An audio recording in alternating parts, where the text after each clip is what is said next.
Hello students, आज class 11 के अंदर मैंने जैसे लास्ट वीडियो के अंदर बताया था कि जो नील्स बोहर परमाणु मॉडल की कमी थी, उसमें लास्ट कमी हमने ली थी हाइजेनबर्ग की अनिश्चितता का सिद्धांत।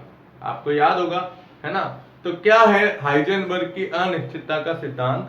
देखो, नील्स बोहर थे या रदरफोर्ड थे, उन्होंने कहा था कि परमाणु के अंदर जैसे नाभिक के चारों ओर निश्चित वृत्ताकार पथ के अंदर इलेक्ट्रॉन जो चक्कर लगाता है ना? तो इलेक्ट्रॉन निश्चित वृत्ताकार पथ में चक्कर लगा रहे हैं, नील्स बोहर ने भी बताया था।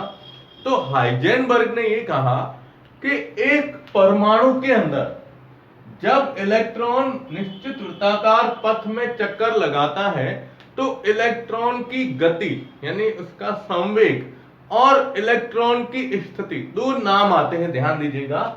एक नाम आता है संवेग, जिसको क्या बताते हैं अपन? P बराबर mv के रूप में लिखते हैं, है ना? द्रव्यमान इंटू वेग के रूप में, और यहां पर विस्थापन के रूप में।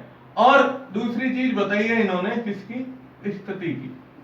अब ये क्या होता है, इसको समझो आप कि एक ही समय पर हम किसी परमाणु के एक इलेक्ट्रॉन के संवेग और उसकी स्थिति को ज्ञात नहीं कर सकते हैं। अगर हम उसका संवेग ज्ञात करते हैं तो परमाणु के अंदर चक्कर लगाने वाले उस इलेक्ट्रॉन की स्थिति क्या हो जाएगी? परिवर्तित हो जाएगी। और अगर हम स्थिति को देखते हैं तो उसके संवेग में परिवर्तन भी हो सकता है। तो ये जो सिद्धांत था हाइजेनबर्ग का, उन्होंने यही दिया। देखो क्या कहते हैं, अपन इस सिद्धांत को लिखते हैं कि इसके अनुसार किसी परमाणु में उपस्थित इलेक्ट्रॉन की स्थिति और उसके संवेग को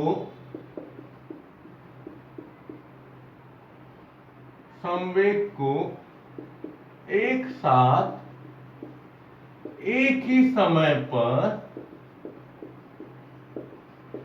ज्ञात नहीं किया जा सकता है।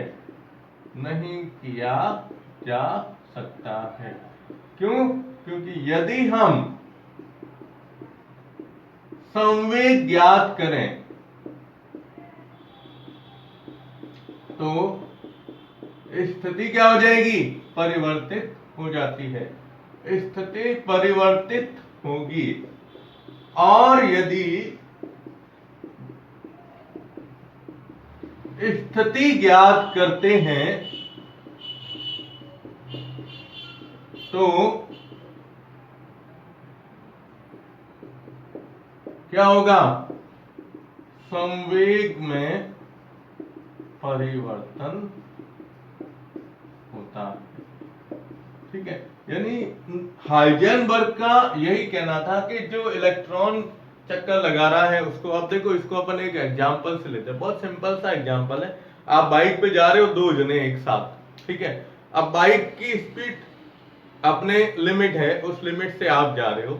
अब आपको कोई कॉल आया आपके फ्रेंड का या घर से कि भाई आप कहां पर हो, आपकी एग्जैक्ट स्थिति बताओ। तो एक तो स्थिति सबसे पहले चेतावनी जैसे दी जाती है कि बाइक चलाते समय मोबाइल यूज नहीं करना है, ये तो आपको पता ही है।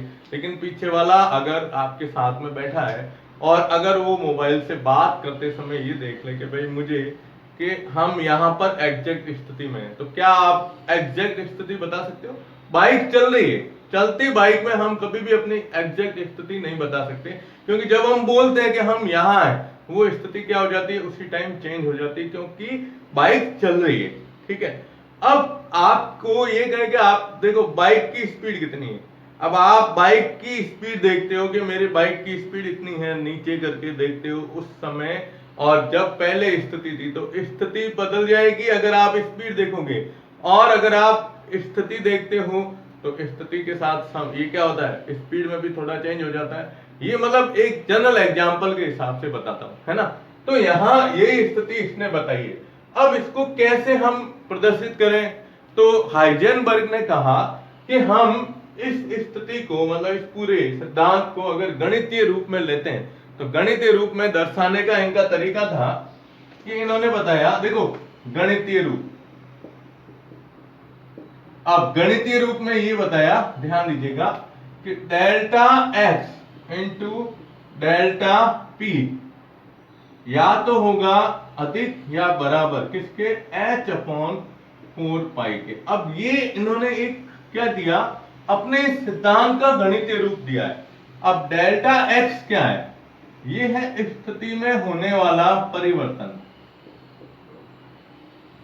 डेल्टा का मतलब परिवर्तन होता है, डेल्टा p क्या होता है, संवेग में परिवर्तन, है ना, संवेग में परिवर्तन दर्शाते हैं। और यहां पर h क्या है, तो प्लांक नियतांक, ये तो आप जानते ही हो क्या होता है, 6.64 इंटू 10 की पावर -34 के रूप में इसका मान दिया गया है, 6.62 सॉरी, ठीक है। और पाई क्या होता है, पाई का मान 3.14 होता है। तो ये मान यहां दिया। अब आप जानते हो संवेग डेल्टा p बराबर हम यहां पर क्या लिख सकते हैं, delta sorry m into delta v, क्योंकि द्रव्यमान तो सेम रहेगा लेकिन वेग क्या होता है, परिवर्तित होता जाता है। तो जब हम यहां पर इस चीज को लिखते हैं तो क्या लिखेंगे, delta x into m delta v बराबर, या इसके क्या होगा, h अपॉन 4 पाई के बराबर आता है। ये आपको समीकरण ध्यान रखनी है। ये किसके लिए दी गई है कि भाई जो हाइजेनबर्ग है, हाइजेनबर्ग की अनिश्चितता के सिद्धांत को गणितीय रूप में दर्शाइए, तब आपको ये बताना है। अब इस सवाल मतलब इसके ऊपर न्यूमेरिकल सवाल किस प्रकार से आता है उसको अपन लेते हैं। एक सवाल मैं करवा रहा हूं, एक सवाल आपको दे देता हूं ताकि आप उसको करने का प्रयास कीजिएगा, ठीक है। तो आप इसका स्क्रीनशॉट ले लो।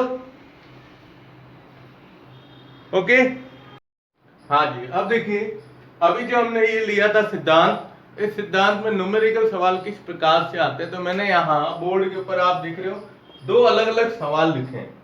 इसमें एक सवाल मैं आपको समझा रहा हूँ ये किस प्रकार से करना है, और दूसरा सवाल आप करने की कोशिश कर दीजिएगा। इसमें कुछ चेंज होगा, मैं आपको बता दूंगा, ठीक है। देखिए क्या था, सवाल है कि 100 मीटर प्रति सेकंड वेग से चलित किसी वस्तु का द्रव्यमान आपको दिया गया है। द्रव्यमान है कितना, 20 किलोग्राम, ठीक है। तथा उसकी, अब एक तो ये द्रव्यमान नोट कर दो, ये क्या है, m, ठीक है। तथा इसकी डी ब्रॉगली तरंग दैर्ध्य, हम जब डी ब्रॉगली सिद्धांत पढ़ेंगे तब आपको बताऊंगा डी ब्रॉगली सिद्धांत क्या था। तो ये इसके अंदर ऐसे दिया हुआ है साथ में कि डी ब्रॉगली तरंग दैर्ध्य दी गई है। तो वस्तु की स्थिति में होने वाले परिवर्तन को ज्ञात करना है। वेग नहीं दिया है आपको, क्या दिया है, सॉरी, वेग दिया हुआ है, द्रव्यमान दिया हुआ है और स्थिति में परिवर्तन ज्ञात करना है। तो अभी हमने हाइजेनबर्ग का जो सिद्धांत पढ़ा था उसमें आपको याद है समीकरण क्या थी, डेल्टा x इंटू हमने लिया था m डेल्टा v बराबर, या क्या होता है, h अपॉन 4 पाई के बराबर होता है, ठीक है। अब यहां हम इस सिद्धांत को लेते हैं, देखो डेल्टा x इंटू यहां लिखते हैं अपन m डेल्टा v, अब इसको बराबर में ले लेते हैं, बराबर h अपॉन 4 पाई के, ठीक है। अब m क्या दिया है, कितना दिया है आपको, 100 मीटर प्रति सेकंड, सॉरी v, m नहीं v, और m दिया गया है कितना, 20 kg।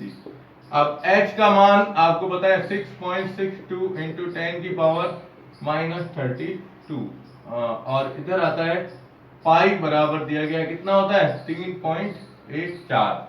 ये आपको मान इधर दिए हुए हैं, ठीक है ना, सॉरी मान 10 की घात -34 है, सॉरी, ठीक है।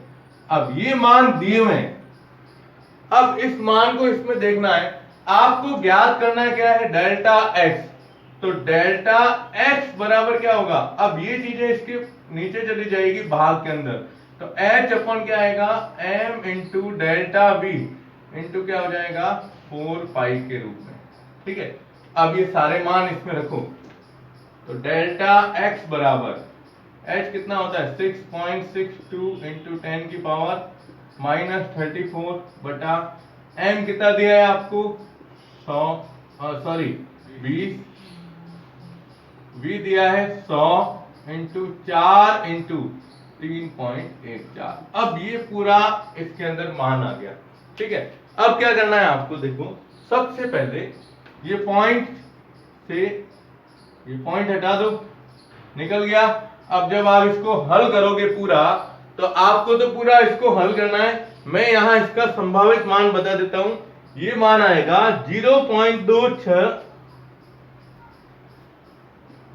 इंटू 10 की घात -37 के आसपास आएगा। ये आपको इसको सॉल्व करना है। इसको कैसे, कि भाई यहां से इसका भाग दो, देखो इसका भाग दोगे तो कितना आएगा, इसका भाग देंगे, फिर इसको पूरा पॉइंटों के हिसाब से मतलब सबका गुणा करके इसमें भाग देंगे, फिर इस तरीके से इसका आंसर आता है। मतलब कुल मिला के आपको क्या ध्यान रखना है कि पहले तो ये सूत्र लगाओ। इस सूत्र से हमें ज्ञात क्या करना है, डेल्टा एक्स। तो डेल्टा एक्स ज्ञात करने का मतलब ये गुणा वाली इसके सामने भाग में आ जाएगी, फिर इसमें मान रख के और इसको क्या करते हैं अपन हल करते हैं। तो ये इस तरीके से आता है, ठीक है। अब मेन बात आती है इस सवाल की।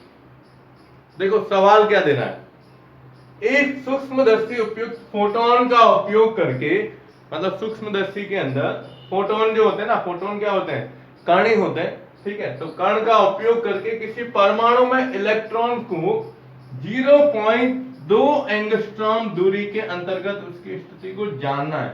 मतलब स्थिति आपको दी गई है इसमें, और इसमें वेग में होने वाली अनिश्चितता को ज्ञात करना है। मतलब इस सूत्र के हिसाब से आपको वेग का मान ज्ञात करना है, ठीक है। अब एक चीज ध्यान रखिएगा कि यहां पर जो ये एंगस्ट्रॉम दिया हुआ है, इलेक्ट्रॉन को जो हम क्या कह रहे हैं स्थिति देख रहे हैं, तो स्थिति में परिवर्तन के लिए आप ध्यान रखिएगा कि इसमें एंगस्ट्रॉम को आपको परिवर्तित किसके अंदर करना है, मीटर के अंदर करना है। तो यहाँ x जो होता है ना, डेल्टा x, ये 0.2 एंगस्ट्रॉम। अब एंगस्ट्रॉम को मीटर में चेंज करने के लिए इसका गुणा किया जाता है 10 की घात -10 से, तब ये मीटर में क्या होगा, परिवर्तित होगा। तो डेल्टा x हो जाएगा 0.2 इंटू 10 की घात -10 m के रूप में, ठीक है। द्रव्यमान है तो इलेक्ट्रॉन का द्रव्यमान आपको ध्यान में रखना है, ठीक है। तो देखो ये स्थिति बता दी है, इलेक्ट्रॉन का द्रव्यमान आपको याद है 9.1 इंटू 10 की घात -31 क्या होता है, किलोग्राम होता है। m का मान भी आ जाएगा, x का मान भी आ जाएगा। अब आपको ज्ञात क्या करना है, m ज्ञात करना है, ये v ज्ञात करना है। तो v मतलब ये दोनों आ जाएंगे इसके नीचे, और इसको हल करके आपको सॉल्व करना है, ठीक है। तो आज का जो ये वीडियो है अपना, इस वीडियो के अंदर मैंने आपको एक ये बताया था हाइजेनबर्ग की अनिश्चितता का सिद्धांत किस प्रकार से दर्शाया जाता है, उनके सवालों को इस तरह से अपन हल करते हैं। अब हम नेक्स्ट वीडियो जो लेंगे वो लेंगे कि एक कण जो होता है, उस कण की द्वैत प्रकृति किस प्रकार से होती है, इससे संबंधित हम कुछ परिभाषाएं लेंगे। उन परिभाषाओं को और उनके सवालों के साथ में करते जाएंगे, ठीक है। धन्यवाद, इसको नोट करते जाइएगा।